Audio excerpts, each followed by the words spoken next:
أعوذ بالله من الشيطان الرجيم بسم الله الرحمن الرحيم الحمد لله رب العالمين والصلاة والسلام على سيدنا محمد وعلى آله وصحبه أجمعين أما بعد رب اشرح لي صدري ويسر لي أمري واحلل عقدة من لساني يفقهوا قولي. நமக்கான இரண்டாவது துவாவை இன்னைக்கு நம்ம பார்க்க போறோம். இது குர்ஆன்ல சூரா அல் பக்கரால வரக்கூடிய 250வது வசனம். அந்த வசனம் என்னன்னா, ரப்பனா அஃப்ரிக் அலைனா சப்ரன் வசப்பித் அக்தாமனா வன்சுர்னா அலல் கௌமில் காஃபிரீன். ரப்பனா எங்களுடைய ரப்பே, அஃப்ரிக் அலைனா சப்ரன் எங்களுக்கு பொறுமையை தந்து விடு யா அல்லாஹ், வசப்பித் அக்தாமனா எங்களுடைய பாதங்களை உறுதிப்படுத்தி விடு யா அல்லாஹ், வன்சுர்னா அலல் கௌமில் காஃபிரீன் காஃபிரான கூட்டத்திற்கு எதிராக எங்களுக்கு நீ உதவி செய்வாயாக யா அல்லாஹ். இப்போ இந்த ஆயத்திறங்கிய பின்னணி என்னன்றத பார்ப்போம். மக்காவுல வாழ்ந்த காஃபிர்கள் முஸ்லிம்களை அவங்களோட சொத்துக்களை எல்லாம் பறிச்சு, அவங்க குடும்பத்தார்களை எல்லாம் கொன்னு, பொது வழியில அவமானப்படுத்தி, இன்னும் பல வகையில ஒரு 13 வருடமா துன்புறுத்திக்கிட்டே இருந்தாங்க. அதற்கு பின்னர் தான் இந்த முஸ்லிம்கள் எல்லாம் மதீனாவுல குடிபெயர்றாங்க. இன்னும் மக்கா காஃபிர்கள் மேல அவங்க போர் தொடுக்கல.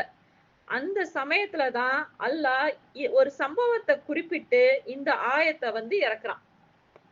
ஏன் அல்லாஹ் ஒரு சம்பவத்தை குறிப்பிட்டு இந்த ஆயத்தை இறக்கணும்னா, அவங்களும் இதே போல ஒடுக்கப்பட்ட மக்களா இருந்தாங்க.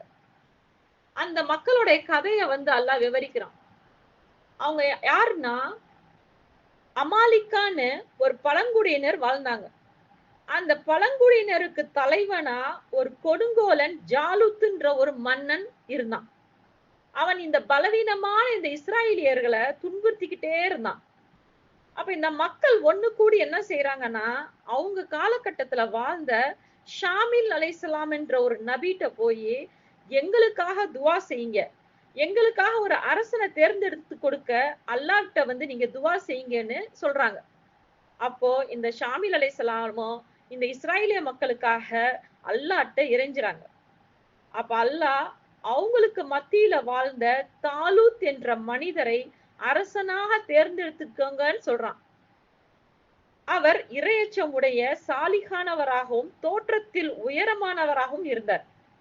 ஆனா இந்த இஸ்ராயலியர்கள் ஷாமில் அலைஹிஸ்ஸலாம் அவர்களிடத்துல ஒரு அத்தாட்சியை கொடுங்கன்னு கேக்குறாங்க.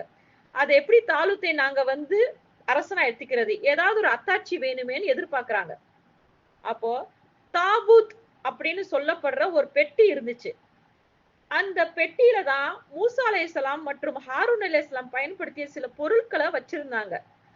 அத நினைவு சின்னமா இந்த இஸ்ராயலியர்கள் பொக்கிஷமா பாதுகாத்தாங்க. ஆனா எதிரிகள் அதை கொள்ளையடிச்சிட்டு போயிட்டாங்க. மக்கள் தாலூத்தை அரசனாக தேர்ந்தெடுக்க ஒரு அத்தாட்சி கேட்கும் போது அல்லாஹ் அந்த தாபூத்ன்ற பெட்டிய மலக்குமார்களை கொண்டு எடுத்து வர செஞ்சான்.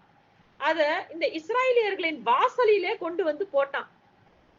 மக்கள் அதன் பிறகு தாலூத்தை மன்னராக ஏத்துக்கிட்டாங்க.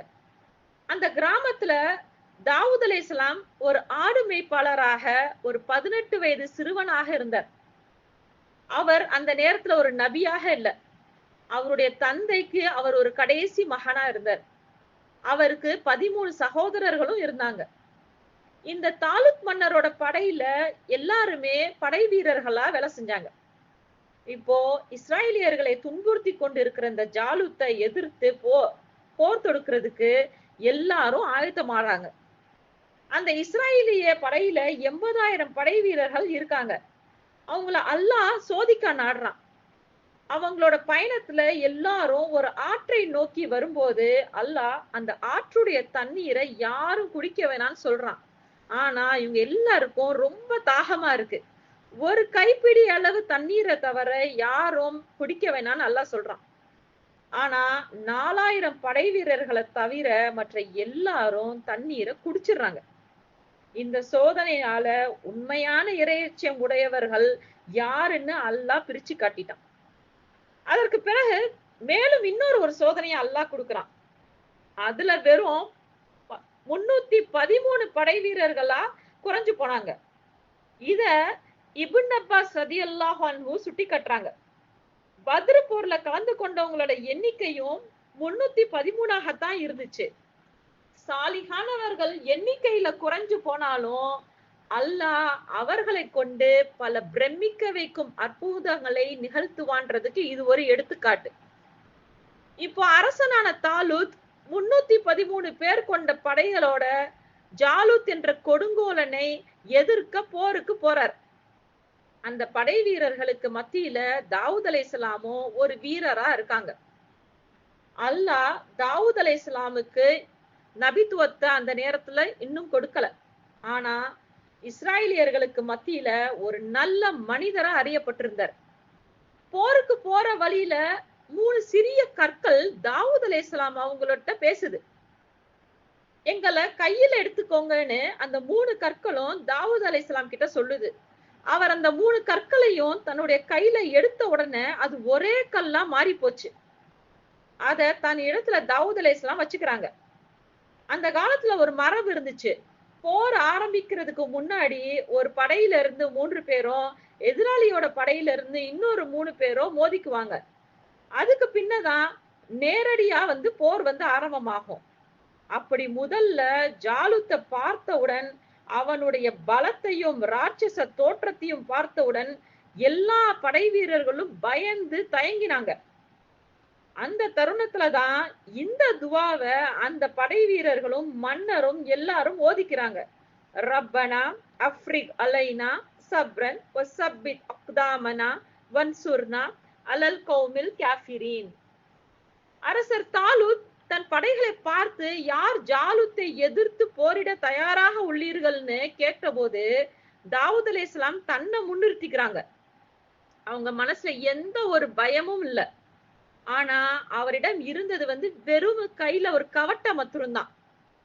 அவர் ஜாலூத்தை கண்டு சிறிதும் பயப்படல. தான் கையில எடுத்து வந்த கல்ல கவட்டையில வச்சு அடிச்சதுல ஜாலூத்துடைய நெற்றியில் பற்று நிலை குலைஞ்சி விழுந்து மடிஞ்சான். தாவூத் அலைஹிஸ்ஸலாமோட படை உற்சாகத்துல ஆரவாரம் செய்றாங்க. அல்லாவின் அனுமதியை கொண்டு தாவூத் அலைஹிஸ்ஸலாமின் படை ஜாலூத்தின் படையை வெற்றி கொண்டனர். மன்னர் தாலூத் தன் மகளை தாவூத் அலைஹிஸ்ஸலாமிற்கு மனம் முடித்து வைக்கிறார். இது ஷாமில் அலைஹிஸ்ஸலாமின் அறிவுரைப்படி நடந்தது.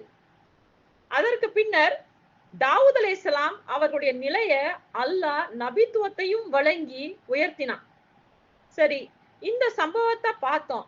இந்த சம்பவத்துல நிகழ்காலத்துல நாம இதை எப்படி பயன்படுத்திக்கலாம், எந்தெந்த சந்தர்ப்பங்கள்ல ஓதிக்கலான்றத பார்ப்போம்.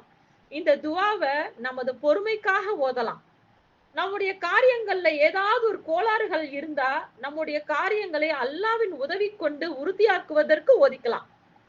எங்காவது நம்ம அடக்குமுறைகளை சந்திக்க நேரிடும் போது இந்த துவாவை ஓதி பயன்பெற்றுக் கொள்ளலாம். இதுதான் இந்த துவாவுக்கான கருத்தும் அதற்கான பயன்பாடும். எதை கொண்டு கேட்டோமோ அதன்படி அமல் செய்யக்கூடியவர்களாக என்னையும் உங்களையும் அல்லாஹ் ஆக்கி அருள வேண்டும் என்று துவா செய்தவளாக இந்த உரையை முடித்துக் கொள்கிறேன். வாஹிர் தாவான வல்ஹம்துலில்லாஹி ரப்பில் ஆலமீன். அஸ்ஸலாமு அலைக்கும் வரஹ்மத்துல்லாஹி வபரகாத்துஹு.